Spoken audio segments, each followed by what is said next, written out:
이제 모두 자리에서 일어나 하나님의 말씀을 경청하겠습니다. 오늘 우리에게 주시는 하나님의 말씀은 민수기 13장 30절에서 14장 3절의 말씀입니다. 이 말씀을 봉독할 때 살아계신 하나님의 음성을 들으시기 바랍니다. 갈렙이 모세 앞에서 백성을 조용하게 하고 이르되 우리가 곧 올라가서 그 땅을 취하자 능히 이기리라 하나 그와 함께 올라갔던 사람들은 이르되 우리는 능히 올라가서 그 백성을 치지 못하리라 그들은 우리보다 강하니라 하고 이스라엘 자손 앞에서 그 정탐한 땅을 악평하여 이르되 우리가 두루 다니며 정탐한 땅은 그 거주민을 삼키는 땅이요 거기서 본 모든 백성은 신장이 장대한 자들이며 거기서 네피림 후손인 아낙 자손의 거인들을 보았나니 우리는 스스로 보기에도 메뚜기 같으니 그들이 보기에도 그와 같았을 것이니라.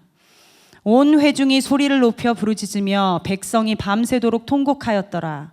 이스라엘 자손이 다 모세와 아론을 원망하여 온 회중이 그들에게 이르되 우리가 애굽 땅에서 죽었거나 이 광야에서 죽었으면 좋았을 것을 어찌하여 여호와가 우리를 그 땅으로 인도하여 칼에 쓰러지게 하려 하는가.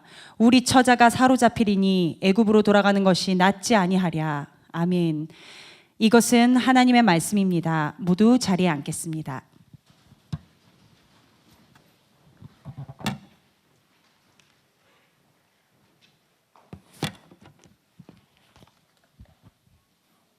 잠깐 기도하겠습니다.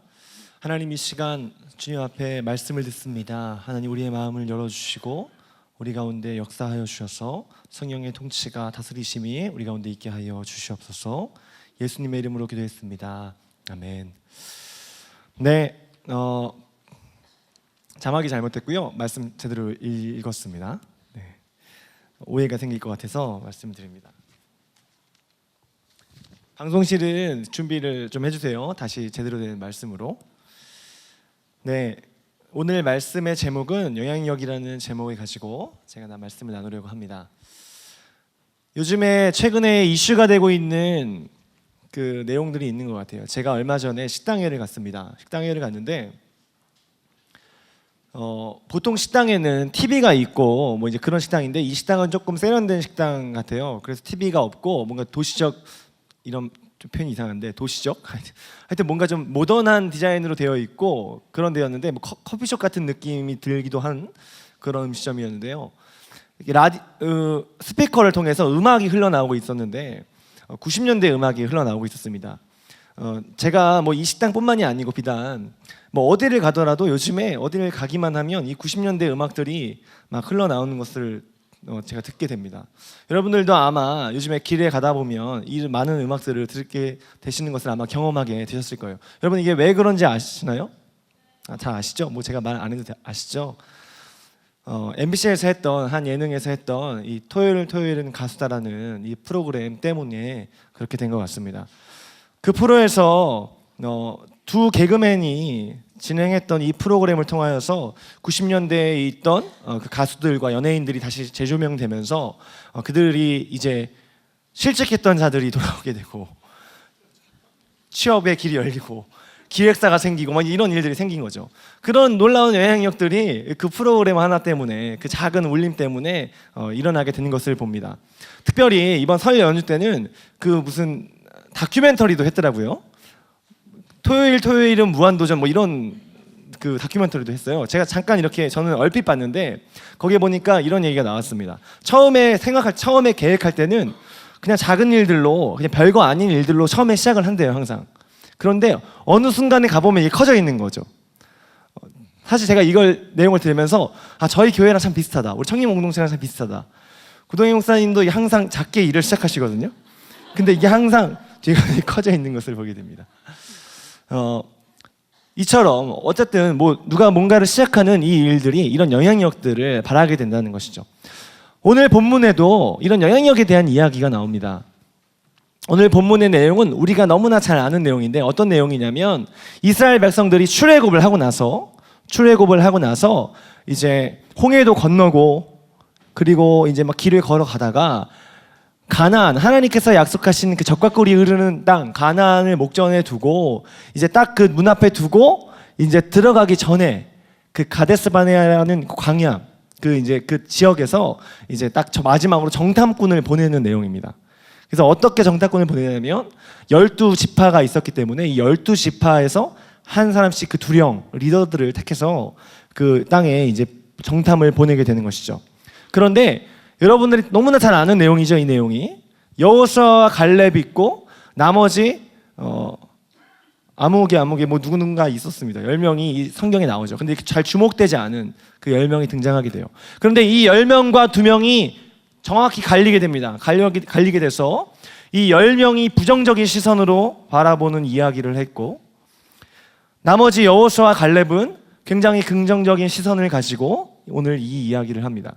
오늘 그것이 오늘 여러분들이 함께 우리 경청하면서 들으셨던 그 말씀에 나와 있는 본문의 내용입니다. 30절에 보면 갈렙이 모세 앞에서 백성을 조용하게 하고 이르되 우리가 곧 올라가서 그 땅을 취하자 능히 이기리라 이런 태도를 가지고 이야기를 했고 나머지 정탐꾼들은 그와 함께 올라갔던 사람들은 이르되 우리는 능히 올라가서 그 백성을 치지 못하리라 그들은 우리보다 강하니라 하고 이스라엘 자손 앞에서 그 정탐한 땅을 악평하여 이르되 우리가 두루 다니며 정탐한 땅은 그 거주민을 삼키는 땅이요 거기서 본 모든 백성은 신장에 장대한 자들이며 뭐 이런 이야기들을 계속해서 해나가는 거죠. 그러니까 부정적인 시선을 쏘아댑니다.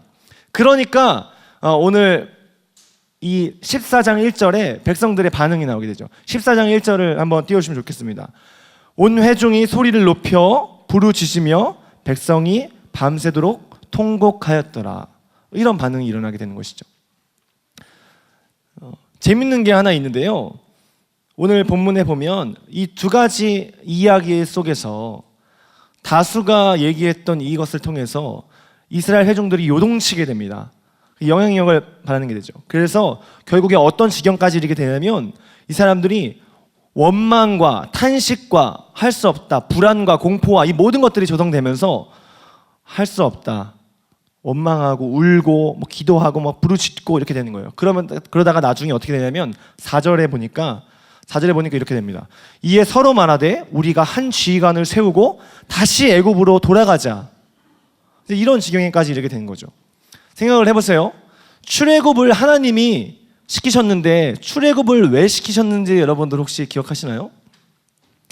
출애굽의 사건으로 우리가 돌아가 보게 되면요, 이 출애굽기부터 지금 앞으로 우리가 읽을 여호수아 혹은 뭐 창세기부터 이 모세오경이라고 하는 창세기, 출애굽기, 레위기, 민수기, 신명기의 가장 핵심적인 주제는 뭐냐면 하나님이 약속한 땅으로 그 죄악과 타락했던 그 인간의 상황에서 우리를 건져내서 하나님이 약속하신 곳으로 인도하겠다라는 내용을 담고 있는 거예요. 이 모세오경이라는 이 책이 유대 사상에서는 가장 핵심적인 사상입니다. 그래서 하나님께서 계획하셔서 그 백성들의 고통과 신음을 들으시고 출애굽기에서 그 바로의 그 람세스의 압제 속에 있던 그 이스라엘 백성들의 노역과 고통 속에서 그들의 신음소리를 들으시고 하나님이 건져내기로 작정하신 것, 이것이 이 메시지에 중요하게 흐르고 있는 기본적인 사상이거든요. 근데 하나님이 그렇게 고통 속에 있는 우리를 건져내셨는데 이스라엘 백성들이 뭐라고 한다고요? 다시 애굽으로 돌아가자, 이렇게 얘기한다는 것이죠. 이런 참담한 상황이 발생되게 되는 것입니다. 이런 영향력을 발휘했던 이런 리더십들이 있었다는 거예요. 오늘 진정한 영향력이라는 것은 우리가 쉽게 생각할 때 이렇게 생각할 수 있죠. 오늘 그렇다면 진정한 영향력이란 이런 것이 아니다, 이런 부정적인 시선을 끌어내는 것이 아니라 긍정적인 시선을 통해서 우리가 하나님을 의지하게 만들고 우리 공동체가 살아나게 만들고 뭐 이런 것들을 우리가 생각할 수가 있잖아요. 저는 진정한 영향력을 이렇게 정의하고 싶습니다. 오늘 영향력이라는 이 말을 영적인 향기를 바라는 힘, 이렇게 말하고 싶어요. 뭐죠? 영적인 향기를 바라는 힘입니다. 그런데 이 지금 10명의 정탐꾼들은 이 영적인 시선이 없었어요. 그래서 하나님이 주시겠다고 약속하였지만 그렇게 하지 못했다는 거죠. 그런데 여기서 영적인 시선을 가지고 바라봤던 두 사람이 있었으니 그 이름을 하여 갈렙과 여호수아가 있었습니다. 그러면 제가 여러분들에게 도전합니다. 여러분들에게 축복합니다. 여러분 모두 이런 진정한 영향력을 바라면서 사시는 여러분들이 되시기를 주님의 이름으로 축복합니다. 그런데 여기서 우리가 한 가지 생각해야 될 것이 있죠. 뭐냐면 우리가 영적인 시선을 소유하고 있냐는 것이죠. 너무나 잘 아는 내용인데 긍정적으로 해야 되고 우리가 좋은 영향력을 끼쳐야 된다. 여러분 이렇게 딱 생각이 쉽게 드시잖아요. 여러분은 이 얘기를 들으셨지만 그런데 진짜로 우리 안에 그런 영적인 시선이 있는가? 우리가 그것을 바라볼 수 있는 눈이 있는가? 여기에 우리는 질문을 던져봐야 합니다.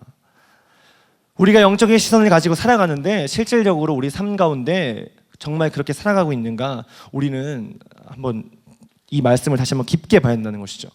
우리가 정탐꾼의 내용을 보고 쉽게 착각할 수 있는 것이 있는데 그게 바로 이런 거예요.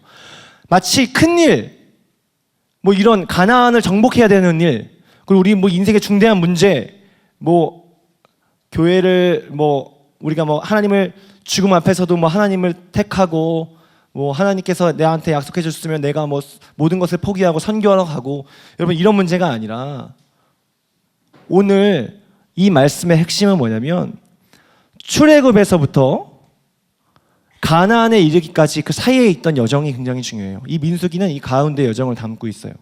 이 가운데 사건은 무엇이었냐면 광야의 시간이었습니다.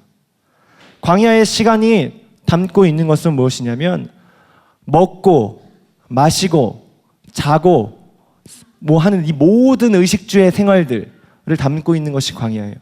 이것은 무엇을 얘기하나요? 우리의 삶의 모든 부분을 이야기하는 것이죠. 우리가 하나님의 시선을 가지고 바라봐야 되는 것은 다른 것이 아니라 출애굽을 해야 되는 이 출애굽을 하고 나서 우리에게 주어지는 이 삶의 부분들은 무엇이냐면 그것은 바로 삶의 모든 영역이라는 것이죠. 어떤 큰 일, 장대한 일, 놀라운 사건 이런 것이 아니라 지금 오늘 우리에게 주어져 있는 바로 그 자리라는 것입니다. 어찌 보면 지금 우리가 옆 사람과 한마디 건네는 이 이야기, 그리고 오늘 우리가 또 이 예배를 드리고 있는 이 순간, 그리고 누군가와 대화하고 밥을 먹고 또 누군가와 부딪혀지는 모든 삶의 영역들이 바로 그 자리가 될 수 있다는 것이죠. 어떤 큰 일들을 가지고 이야기하는 것이 아닙니다.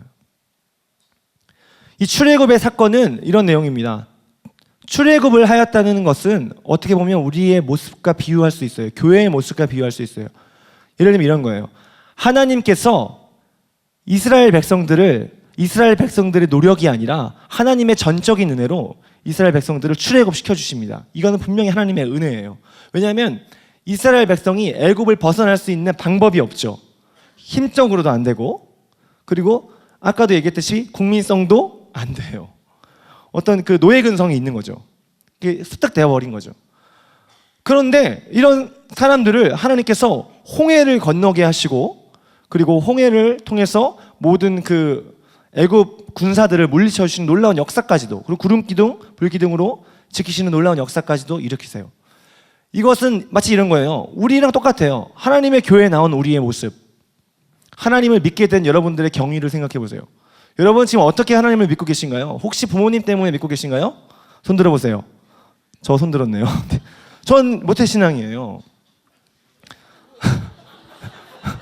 저는 모태신앙입니다. 이 사람의 일이잖아요, 이름이. 이게 아니더라도, 모태신앙이 아니더라도 여러분들이 하나님 앞에, 특히 교회에 나오게 되는 거, 혹시 친구의 손에 이끌려서, 아니면은 하여튼 여러 가지 이유들로 나왔을 텐데, 그 모든 이유들이 여러분 하나님을 정말 알아가지고 이렇게 나온 게 아니라 하나님이 전적인 은혜예요. 우리가 구원받은 것은요, 하나님의 은혜예요. 우리가 하나님을 영접하고 하나님을 받아들이는 것은 우리의 공로나 우리의 힘이 아니죠. 그것은 오직 하나님의 선물입니다. 누구든지 자랑치 못하게 하려고 하나님께서 선물로 주셨어요. 그것이 우리에게 주어진 이 일들입니다. 이스라엘 백성들도 똑같아요. 이스라엘 백성들에게 주어진 이 상황도, 출애굽을 했다는 것도 모든 그들이 겪고 있는 고난과 죄에 묶여있던 세상의 가치관, 지금 세상의 그 모든 무게와 그 속에서 살아가던 그들이 하나님이 너를 모든 그런 환경 속에서 건지셨다는 것, 그러니까 하나님이 만드셨던 그 원래의 모습을 회복하시겠다는 것, 그것이 전적인 하나님의 은혜로 이루어진 것이 출애굽의 사건입니다. 오늘 우리랑 비슷하죠.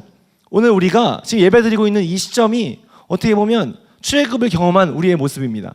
여러분들이 예배 나왔던 이 모든 우리 믿음의 이 고백들은 출애굽의 사건과 비슷하죠. 우리가 하나님을 믿기로 결정했기 때문에, 혹은 하나님의 은혜로 우리를 이곳에 불러주셨기 때문에 오늘 우리가 이 자리에 있습니다. 우리 앞서서 지난주, 지지난주 계속해서 우리 그동희 목사님이 설교하실 때 하셨던 얘기 중에 재밌는 것 중에 하나가 성막을 하나님이 만들어 가시죠. 출애굽을 한 백성들에게 성막을 만들어 가시고 법궤를 주시고 돌판을 주시고 언약궤를 주시고 그리고 뭐 언약을 하시고 약속을 하시고 그리고 성막이라는 그 공동체, 그러니까 레위 지파가 중심이 되고 지성소가 안에 있는 그런 공동체를 형성해 가십니다. 우리가 하나님을 믿기 시작하면 우리 안에는 이런 예배 공동체가 생겨요.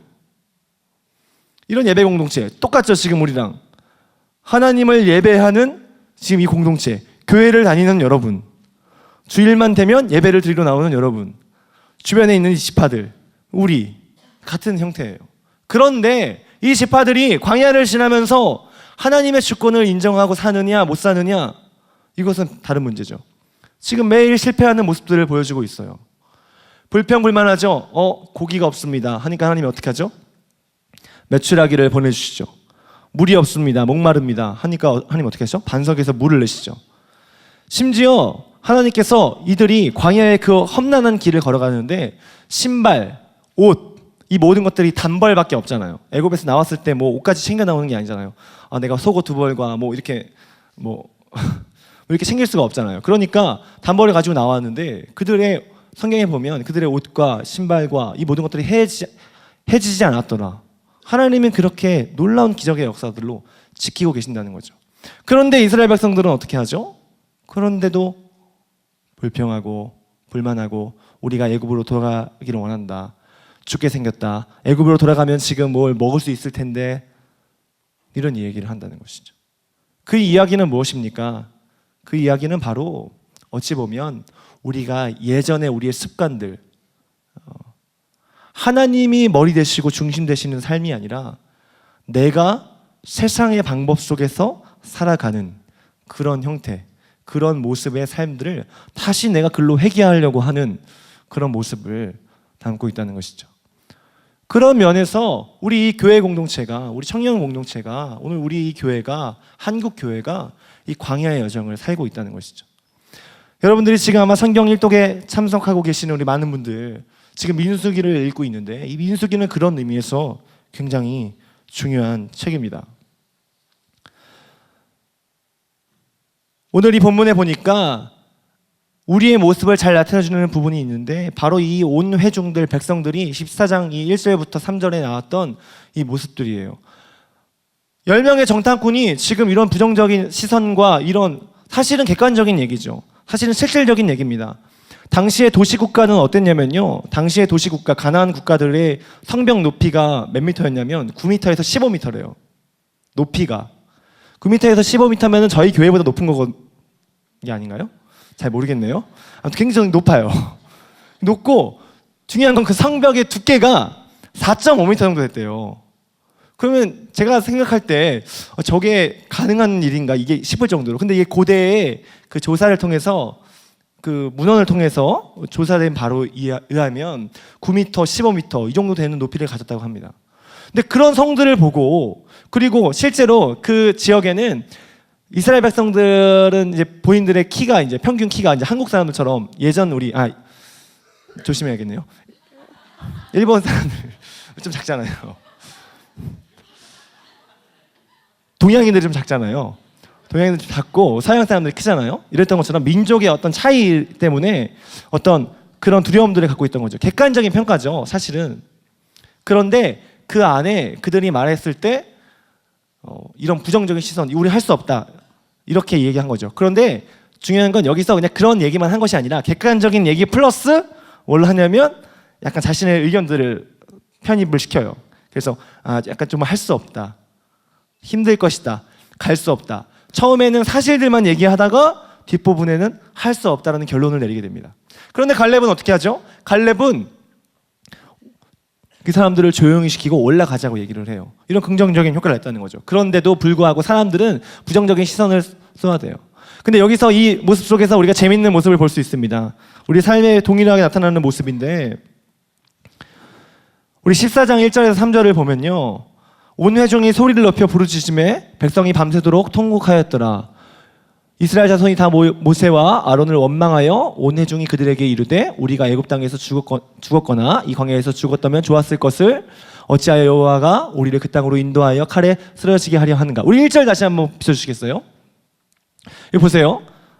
이 단계가 있습니다. 온 회중이 이렇게 이런 부정적인 시선과 이런 상황들이 저에게 닥쳐졌을 때 취하는 행동이에요. 온 회중이 소리를 높여 부르짖으며 밤새도록 통곡하게 돼요. 그러니까 슬픔에 빠지게 돼요. 비탄하게 빠지는 거죠. 이걸 우리가 뭐라고 그러냐면 이 감정의 늪에 빠졌다고 얘기합니다. 이들은 이성적으로 생각하는 게 아니에요. 처음에는 이성적으로 생각하다가 점점 이것이 이 이성적인 생각을 뛰어넘어서 점점 실천적인 것들로 바뀌게 됩니다. 그러다가 나중에 어떻게 돼요? 결과적으로 우리가 새로운 사람을 세워서 우리 다시 애굽으로 돌아가자 이런 상황이 되죠. 여러분들 어떠세요? 여러분들 어떤 우리의 상황이 어려움과 힘듦과 이런 것들이 계속해서 우리가 다가오다 보면 우리의 감정 자체가 모든 우리의 사고를 망가뜨립니다. 사고를 망가뜨리고 그것이 눌리게 되고 눌리게 돼서 안타까운 선택을 하게 되는 경우가 있다는 것이죠. 그것이 우리 안에 지금 우리의 모습들이고 우리의 현실입니다.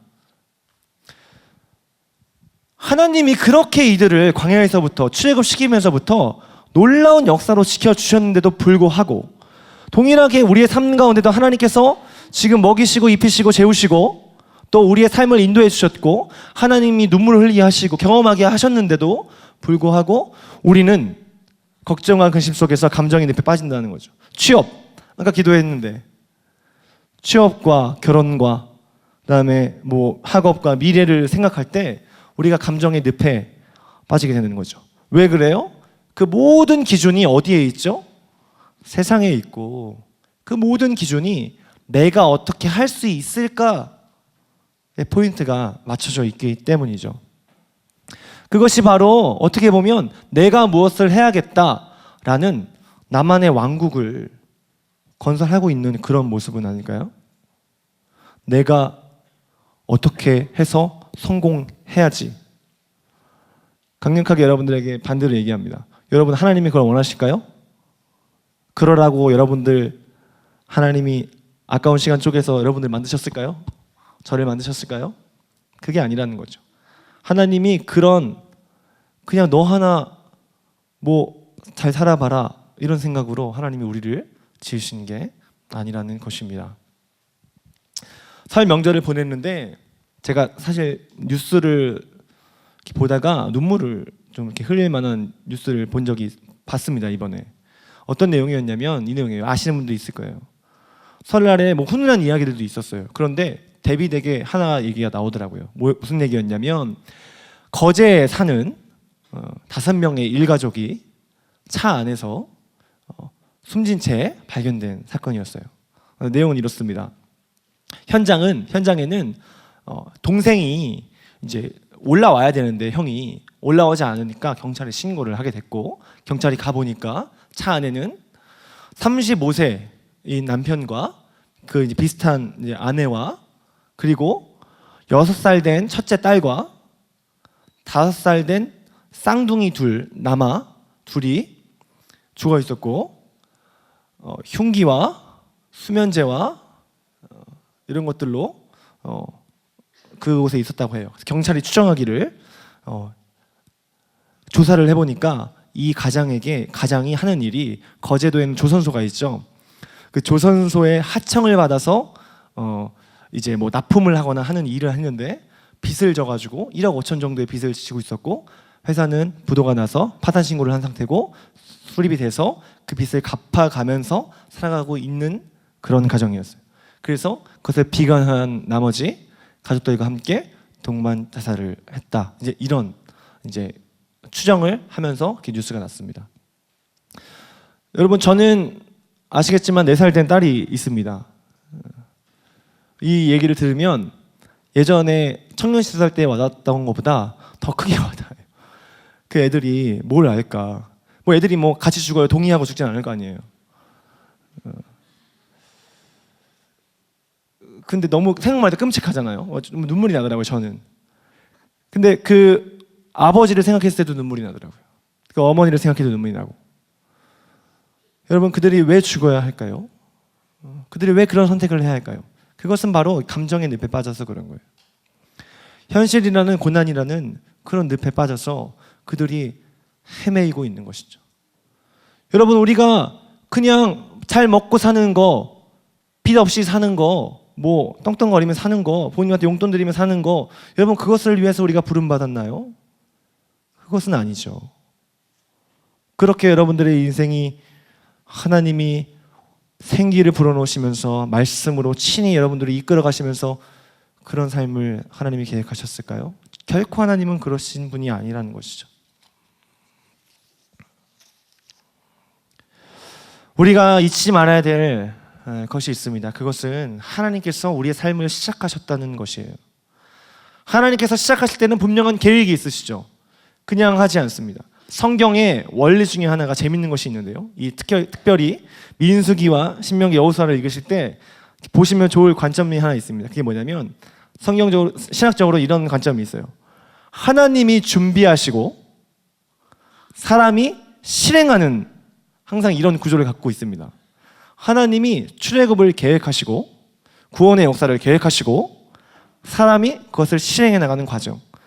똑같죠? 우리의 인생에도 하나님이 우리를 통해서 준비하신 것이 있습니다. 그것은 태어나는 순간부터 하나님이 우리를 향해 준비하신 것이 있다는 거예요. 근데 그것을 실행하는 과정의 차이가 각 사람마다 존재하게 된다는 것이죠. 근데 하나님이 분명한 그런 계획을 갖고 계시다는 거예요. 그것은 무엇일까요? 그것은 우리가 잘 아는 것처럼, 항상 우리가 얘기하는 것처럼 하나님을 사랑하고 이웃을 사랑하는 건데, 너무 이런 건 너무 포괄적인 얘기죠. 여러분, 이것은요 하나님과 여러분 사이에 명확하게 하나님이 여러분들에게 알려주시는 분명한 것이 있을 줄 믿습니다. 아주 구체적으로, 아주 섬세하게 하나님께서 말씀하실 겁니다.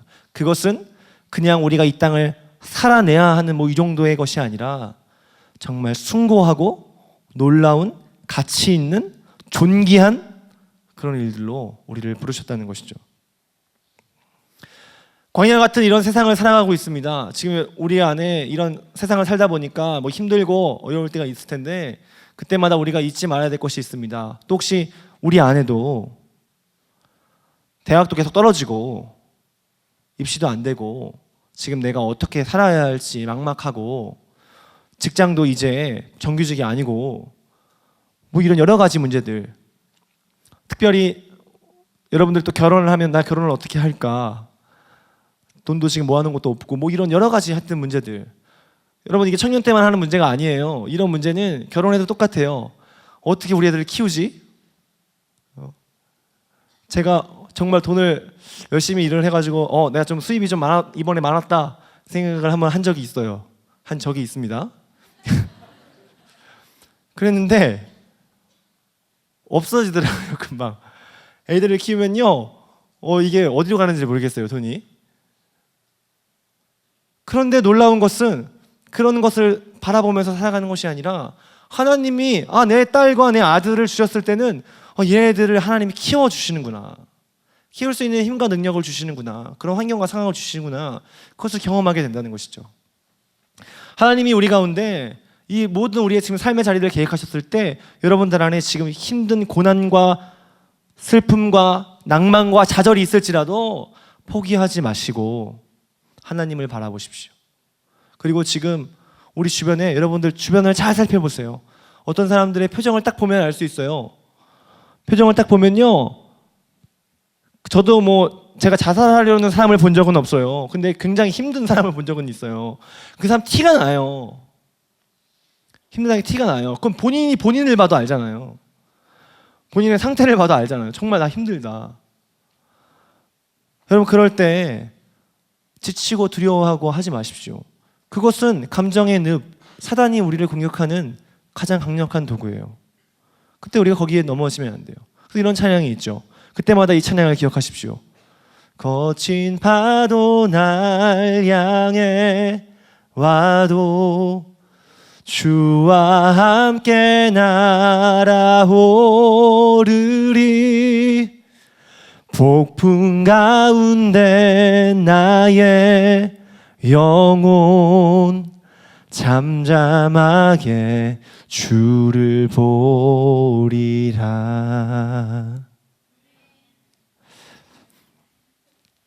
우리의 삶은 폭풍의 연속이고 거친 연속입니다. 여러분, 광야를 삶에 표현하는 이유가 그거예요. 하나님이 왜 이 민수기의 말씀을 통해서, 모세오경의 말씀을 통해서 광야라는 것을 이스라엘 백성들에게 보여주냐면, 가나안 땅, 하나님이 예비하신 본향에 들어가기 전까지 얘기를 상징적으로 담고 있거든요. 우리가 이 땅을 살아가는 것 어렵습니다. 힘들 수 있어요. 그러나 여호수아와 갈렙은 전혀 다른 시선으로 그것을 보고 있어요. 우리가 그것을 느껴야 한다는 것이죠. 그래서 이 민수기 책은요, 신학적으로 봤을 때 또 중요한 의미가 있는데 이런 의미가 있대요. 원래 민수기는 여러분들 아시겠지만 영어 성경에 넘버스죠, 넘버스.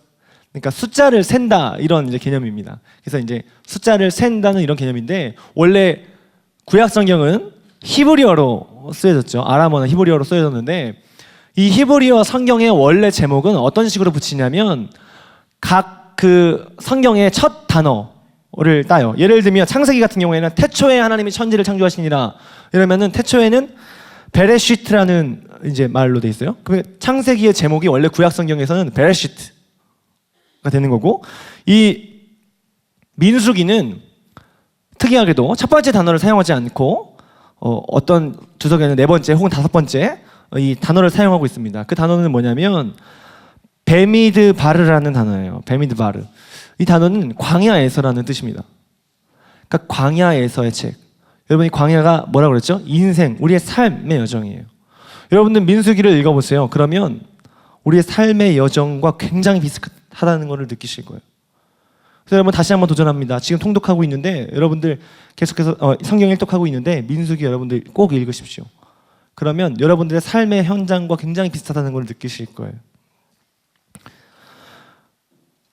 이런 상황 속에서 우리가 오늘 본문에서 봤다시피 대조되는 두 상황을 우리는 마주하게 됩니다. 10명의 정탐꾼과 이 2명의 정탐꾼 여호수아와 갈렙과 상황을 비교하자면, 여러분 성경을 자세히 보시면 재밌는 것이 있어요. 이 10명의 정탐꾼은요 총 6절 정도를 얘기를 해요. 근데 여호수아와 갈렙은 한 절을 이야기합니다. 그러니까 분위기는 지금 어떤 분위기인 거냐면, 정탐꾼들이 12명이 딱 와가지고 이스라엘 백성들이 모여있는 그 상황에 모세가 앞으로 딱 나오고 이제 모세한테 얘기하는 거예요. 우리가 갔다 왔더니 처음에 초반부는 이런 얘기를 합니다. 거기에 적과 꿀이 흐르는 땅이고 열매를 보여주면서 열매가 풍성하고 아주 정말 놀라운 열매들로 채워져 있다. 거기 가면 정말 너무 비옥한 땅이다. 이렇게 얘기를 하다가 갑자기 이제 부정적인 시선으로 바뀌게 돼요. 그때 이제 갈렙이 그 이야기를 착 듣다가 중간에 끼어듭니다.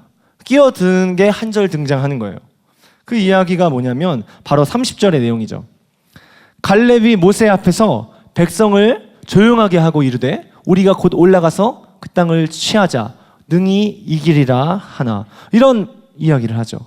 여기서 그 말씀 띄워주세요. 그 말씀에 보면요 조용히 하고라는 이야기가 있습니다. 30절 말씀에 보면 갈렙이 10명의 리더들의 말에 수군되는 모든 백성들을 조용하게 만들어요. 이 조용하게라는 상황이 어떤 상황이냐면 이게 하스라는 단어예요. 하스라는 단어인데 이게 뭐냐면 쉿 이거예요. 쉿. 그러니까 백성들이 이렇게 막 웅성웅성 되잖아요. 그러니까 갈렙이 이런 동사예요. 그러니까 쉿이라는 이 명사의 동사형 텐데 조용하게 하고 그리고 그 사람들에게 이제 이야기하는 거죠. 우리가 곧 올라가서 그 땅을 취하자 능히 이기리라, 이렇게 하는 겁니다. 갈렙의 시선이 이 나머지 정탐꾼과 대비되는 형태를 취하고 있어요. 그러니까 전혀 다른 입장인 거죠. 믿음의 시선을 갖고 있던 사람이에요. 갈렙은. 우리가 믿음의 시선을 갖는다는 건 곧 이런 거예요. 첫 번째, 먼저 우리가 세상의 환경과 상황의 환경을 여러분들이 만나시잖아요. 그러면 우리가 이렇게 해야 돼요. 일단 그 상황과 환경 속에서 여러분들 잠잠하게 주님을 바라볼 수 있도록 그 상황을 잠잠하게 하십시오.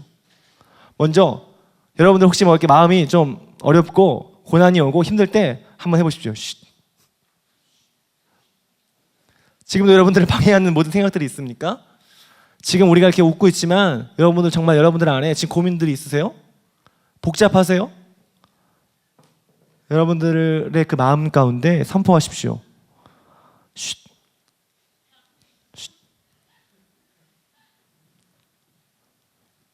은밀한 중에 보시고 골방 중에 보시는 하나님께서 우리의 기도를 들으시는 줄 믿습니다.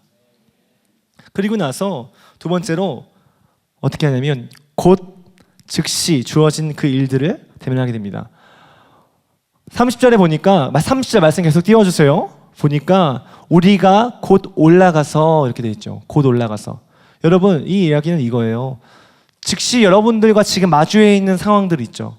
우리와 마주해 있는 상황, 우리가 살아가야 하는 지금 그 상황, 그 상황들을 대면하십시오. 그리고 그것을 먼저 영적인 시선으로 여러분들 바라보십시오.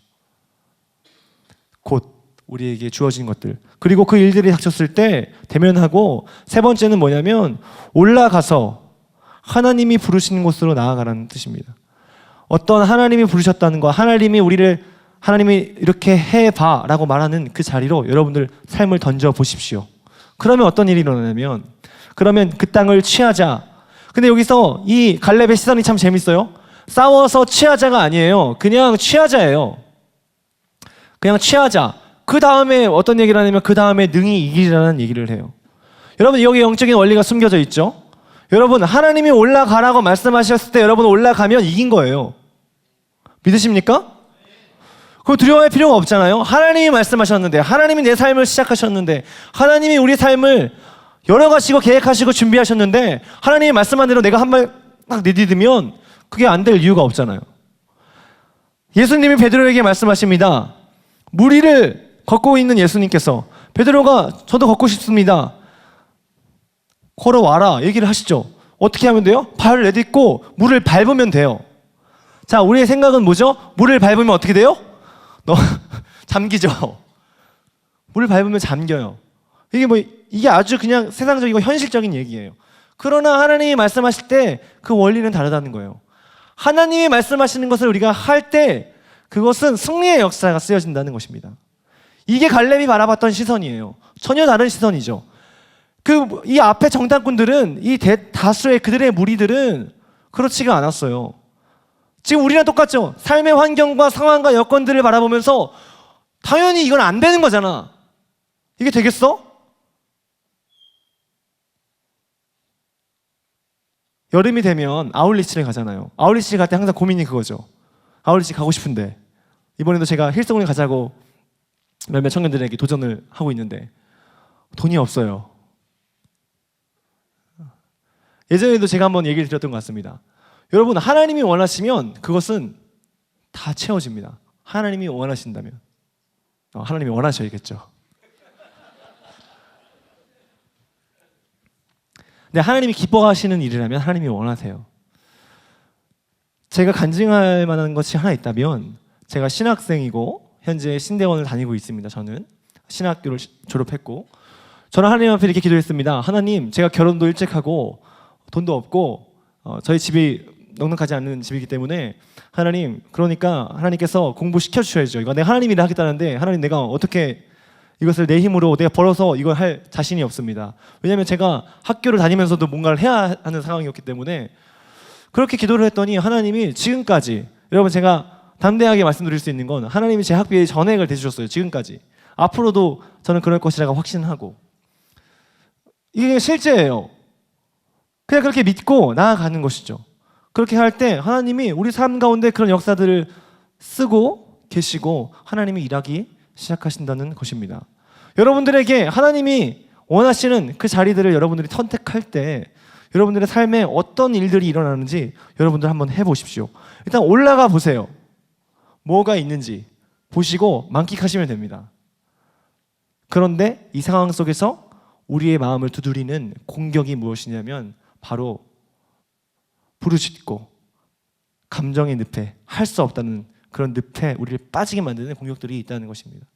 그런데 이 객관적인 태도를 취했던 다른 무리들에 비해 이 갈렙은 명확한 뭐가 있었냐면, 이 사람의 대답은, 바로 저 대답은 뭐가 느껴지세요? 갈렙이 백성을 조용하게 하고 이르되 우리가 곧 올라가서 그 땅을 취하자. 능히 이기리라. 갈렙이 상황을 모르는 게 아니거든요. 9m 높이의 성벽, 15m 높이의 성벽, 4.5m의 두께, 그리고 서양인의 체구, 굉장히 큰 2m, 네피림도 있었다는 무슨 그런 얘기도 있어요. 네피림이라고 하면 고대의 신과 같은 그런 정말 2m가 넘고 3m 넘는 거인들 뭐 이런 얘기인데 그런 사람들이 있었다는 얘기인데 모르는 얘기가 아니죠. 갈렙은 뭐가 있었나요? 갈렙은 신념이 있었어요. 믿음이 있었죠. faith. 강력한 믿음이 있었습니다. 여러분 우리 안에 강력한 믿음이 있으면 못할 일이 없는 거예요. 갈렙은 그 시선으로 이 사건과 이 현실과 상황을 마주했던 것입니다. 지금 우리에게 주어져 있는 삶과 가정, 여러분들이 처해 있는 관계, 여러분 이런 것들은 다 우연이 아닙니다. 이런 자리들이 똑같이 저런 선택을 해야 되는 상황이에요. 좀 더 쉽게 말씀드리면요, 여러분들의 가정과 친구와의 관계와 교회와 목장과 공동체가 천국이 될 줄 믿으세요? 그럼 보세요. 천국에 들어가기 전입니다. 지금. 그럼 광야죠. 광야에서 여러분들은 지금 정탐꾼으로 보내진 거예요. 우리는 우리의 삶 가운데 정탐꾼으로 보내진 겁니다. 그래서 우리는 이제 판단을 해야 돼요. 내가 딱 살아보니까 우리 공동체에 지금 딱 있어 보니까 이게 될지 안 될지. 우리 청년 공동체에서 많은 일들을 우리가 시작하고 있고 전도도 하고 하는데 행사도 하는데 그 상황에서 여러분들은 정탐을 하고 있는 거예요. 하나님이 여러분들을 정탐꾼으로 보내신 거예요. 여러분들은 어떤 반응을 하시겠습니까? 그게 우리 삶에 주어진 지금 그 자리예요. 모든 영역에서, 가정에서도 마찬가지고. 여러분들이 하나님이 원하시는 게 뭐겠어요? 여러분들의 가정의 회복, 우리 가정의 회복, 우리 부모님의 믿는 거, 하나님을 믿고 돌아오는 거, 내 주변의 친구가 하나님을 믿는 거, 영원히 돌아오는 일, 우리 공동체가 깨어서 일어나는 일, 하나님의 놀라운 역사에 동참해서 함께 사역하는 일, 하나님이 원하시는 일이죠. 그 일들로 우리를 바로 이곳에, 바로 이 자리에 오늘 하나님이 두셨잖아요. 그렇다면 오늘 우리가 이 자리에 서 있을 때 우리의 관점은 정탐꾼인데 갈렙일 거냐 여호수아일 거냐 아니면 이 나머지 기타 등등일 거냐, 이 선택을 우리가 해야 한다는 것입니다. 사실 이 정탐이 군사적인 목적이었다면, 무슨 말이냐면 실질적으로 이들과 붙었을 때 지피지기 백전백승이다 뭐 이런 거였다면요, 여러분 절대 12명을 보낼 이유가 없어요. 실질적으로 군사적인 목적을 가지고 보낸 적이 있습니다. 성경에. 언제죠? 여리고 정탐 때예요. 여리고 정탐 때는 2명의 정탐꾼을 보냅니다. 하나님이 주시기로 약속하셨는데 그 어떤 상황인지를 보게 하셨어요. 근데 2명 정도 보내면 돼요. 상황을 보기 위해서. 12명을 보냈다는 건 다른 의미가 있는 거예요. 여러분 12명 보내면 들켜요. 그렇게 때려다니면 안 돼요. 정탐을 누가 그렇게 해요? 이상하잖아요. 딱 봐도 12명이 다니는데 말이 안 되는 거예요. 각 지파에 한 사람씩. 굉장히 중요한 의미가 있는 거예요. 하나님이 이들을 보내신 이유는 사실은 하나님이 주시겠다고 하는 것을 맛보게 하기 위해서 보내신 거예요. 신학적인 얘기예요. 영적인 얘기예요. 영적인 일이에요. 너희에게 이 땅을 주셨어 라는 것을 먼저 보여주시는 거예요. 여러분, 지금 우리가 이런 우리의 공동체와 가정과 모든 예배를 볼 때 여러분들은 어떤 시선이 보이세요? 우리의 시선이 어떤 시선을 갖고 있습니까? 하나님이 주시겠다는 그런 시선을 갖고 계세요? 여러분, 우리가 그 시선을 갖고 있을 때 진짜 영향력이 시작되는 거예요. 그 공동체가 변하는 거예요. 근데 우리가 부정적인 시선으로 바라보면 거기서는 감정의 늪에 빠져서, 실패의 늪에 빠져서 허덕이게 되는 거예요. 우리가 그런 사람이 되면 안 되잖아요. 지금 하나님이 우리의 각각의 인생 가운데 그런 정탐을 시키셨는데, 결과적으로 이 여호수아와 갈렙은 여러분 아시다시피 이 지금 바로 이어지는 내용에서는요, 어떤 일들이 일어나냐면은 결국에는 백성들이 이제 이렇게 탄원하고 막 이렇게 부르짖고 슬퍼하고 감정의 늪에 빠져들게 되잖아요. 그러다 결국에 이 갈렙과 여호수아가 뭐 또 막 옷을 찢고 막 안타까워하고 막 이러죠. 그러다가 결국에는 어떤 지경까지 가냐면 이 백성들이 이 갈렙하고 여호수아를 돌로 쳐 죽이려고 하는 상황까지 가요. 그런데 그럼에도 불구하고 이 갈렙과 여호수아는 초지일관 한 가지의 모습을 지킵니다. 그럴 때 어떤 일들이 일어나냐면요, 놀라운 일들이 일어납니다. 우리 14장 4절부터 우리 한번 말씀 한번 띄워주시겠어요? 우리 한번 같이 한번 읽어보겠습니다. 갈렙의 태도입니다. 한번 읽어보겠습니다. 시작. 이에 서로 말하되 우리가 한 지휘관을 세우고 이렇게 말하니까 모세와 아론이 이스라엘 자손의 온 회중 앞에 엎드린지라 그 땅을 정탐한 자 중 눈의 아들 여호수아와 여분네의 아들 갈렙이 자기들의 옷을 찢고 이스라엘 자손의 온 회중에게 말하여 이르되 우리가 두루 다니며 정탐한 땅은 심히 아름다운 땅이라 여호와께서 우리를 기뻐하시면 우리를 그 땅으로 인도하여 들이시고 그 땅을 우리에게 주시리라. 이는 과연 젖과 꿀이 흐르는 땅이니라. 다만 여호와를 거역하지는 말라. 또 그 땅 백성을 두려워하지 말라. 그들은 우리의 먹이라. 그들의 보호자는 그들에게서 떠났고 여호와는 우리와 함께 하시느니라. 그들을 두려워하지 말라. 이렇게 영적인 눈을 가지고 바라보는 것이죠. 그런데 백성들이 이때 어떻게 하냐면 돌로 딱 쳐 죽이려고 돌을 딱 드는 거예요. 저 얘기를 듣고. 그때 어떤 일이 일어나는지 아세요? 그때 하나님의 영광이 나타납니다. 절체절명의 위기 순간에 하나님이 짠 하고 나타나세요. 뭐 이렇게 우리 사람처럼 나타나지 않으셨겠지만 하나님의 임재가 그때 확 나타나요. 그래서 돌로 쳐 죽이려고 하는 그 순간에 그들이 살게 돼요. 그리고 백성들이 하나님의 영광을 보게 되죠. 그러니까 죄를 졌으니까 뭐 이제 당황스러울 거 아니에요. 큰일 났잖아요, 이제 지금. 그래서 하나님이 이들을 다 심판할까 쓸어버릴까 뭐 이제 이런 이야기를 하십니다. 그래서 결과적으로는 이들을 하나님이 용서하시고 다시 한번 함께 가시는 여정을 가시게 되는데, 자 보세요. 진짜 영역이 뭐냐면요, 바로 이거죠. 여호수아와 갈렙이 뭐를 움직였어요? 하나님을 움직이죠. 여러분, 우리는 이렇게 생각합니다. 옆 사람에게 선한 영향력을 끼쳐야지. 여러분, 세상에서도 그런 일들은 많이 있습니다. 좋은 영향력을 끼칠 수 있습니다. 선한 영향력. 진짜 영향력은 어디서부터 시작되냐면, 진짜 영향력은 바로 하나님을 기쁘시게 하고 우리가 하나님을 향한 온전한 믿음과 열정을 가지고 나아갈 때, 그것을 선포하며 나아갈 때 바로 하나님이 움직이시면서 그 하나님의 역사가 그것 가운데 임하게 되는 것, 그것이 바로 진정한 영향력이라는 것이죠. 결과적으로 어떻게 되는지 아세요? 여호수아와 갈렙이 이 무리들과 함께 하게 되죠. 저 같았으면 이랬을 거예요. 하나님, 얘네들 배반했던 애들인데 뭐만 하면 자꾸 태클 거는데, 이런 얘기가 한 얘기도 없죠. 이런 얘기가 한 얘기도 없습니다. 왜겠어요? 여호수아와 갈렙은 그들의 부르심이 뭔지를 알았어요. 그 공동체를 살리는 거예요. 그게 하나님이 기뻐하시는 일이고 하나님이 하시는 일이었다는 거죠. 이게 진정한 영향력입니다. 하나님께서 움직이시는 놀라운 일. 여러분, 우리가 이것을 할 수 있을까요? 우리는 할 수 있습니다. 어떻게 할 수 있을까요? 하나님을 의지하면서 우리는 할 수 있습니다. 제가 이번에 힐성 컨퍼런스를 이제 계획하고 준비하면서 이렇게 홈페이지를 막 보다가 보니까 홈페이지에 이런 내용이 나왔습니다. 그 도시, 그러니까 시티 케어라는 그런 사역이더라고요. 도시에 이제 어려운 사람들을 돕는 사역이에요. 근데 그 사역의 문구가 제 마음에 너무 강력하게 와닿습니다. 이런 문구예요. 우리 띄워주세요. Who we are, 힐송 because we can. 그러니까 우리가 누구냐 해놓고 힐송이다.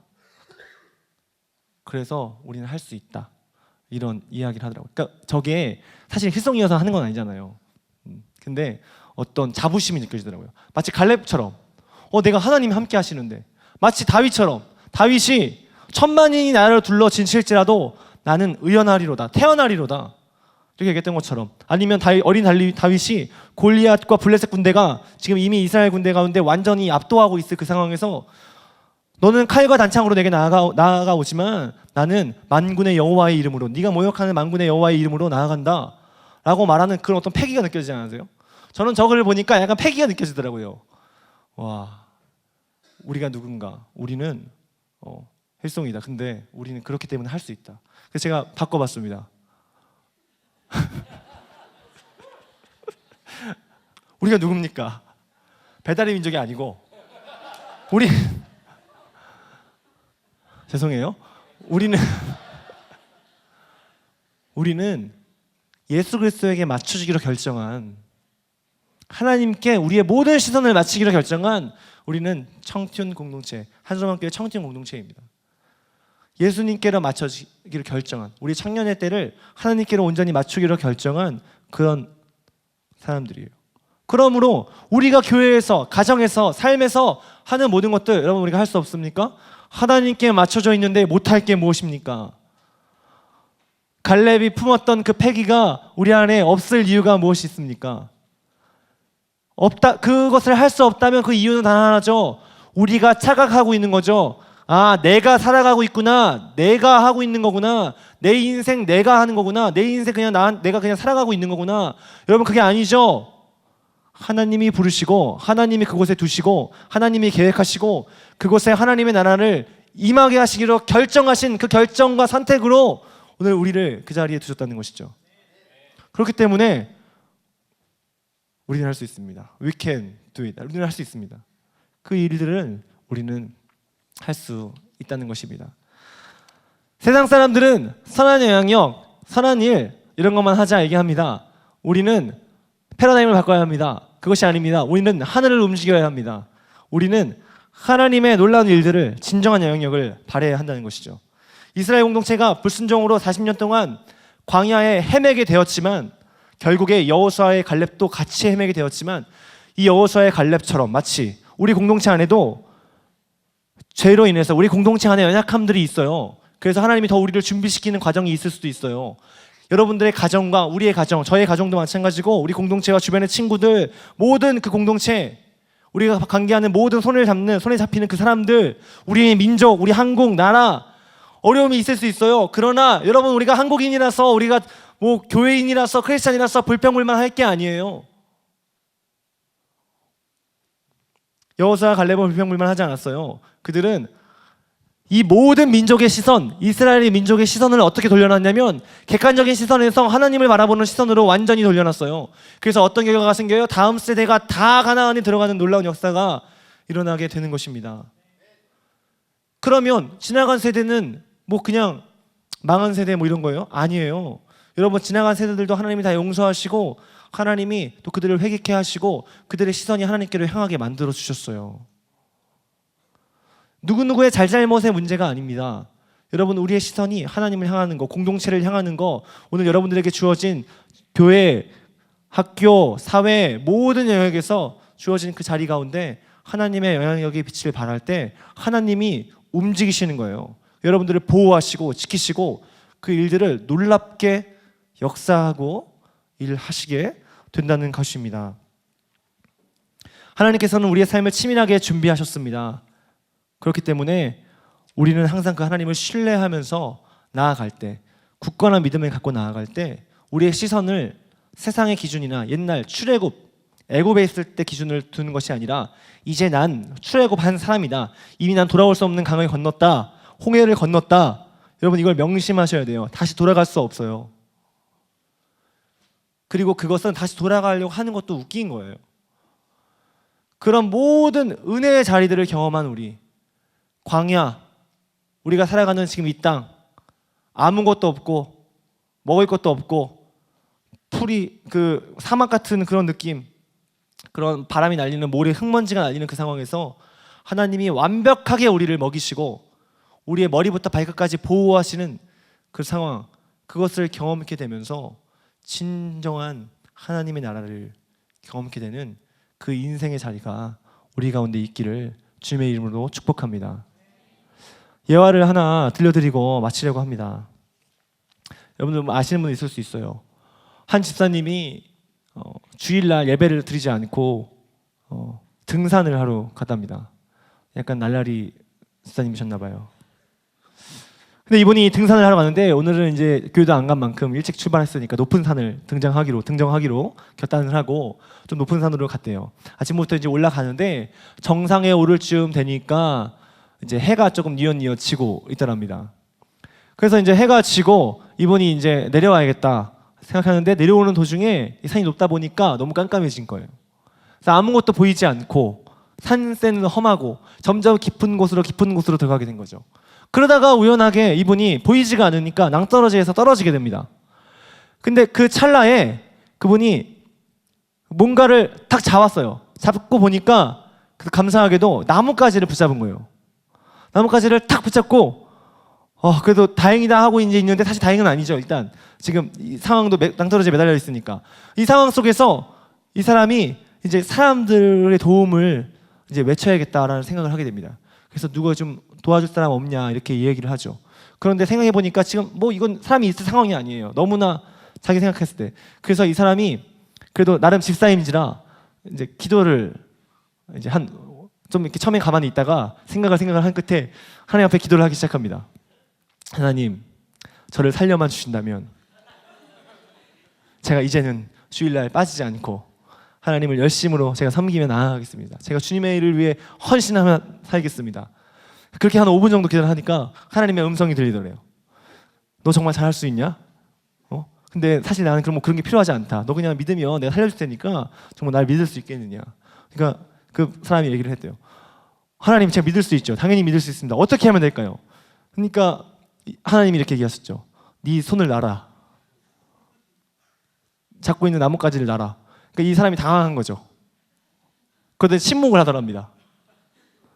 그게 한참 침묵을 하고 있다가 이 사람이 이제 이렇게 얘기를 하죠. 거기 하나님 말고 누가 없냐고.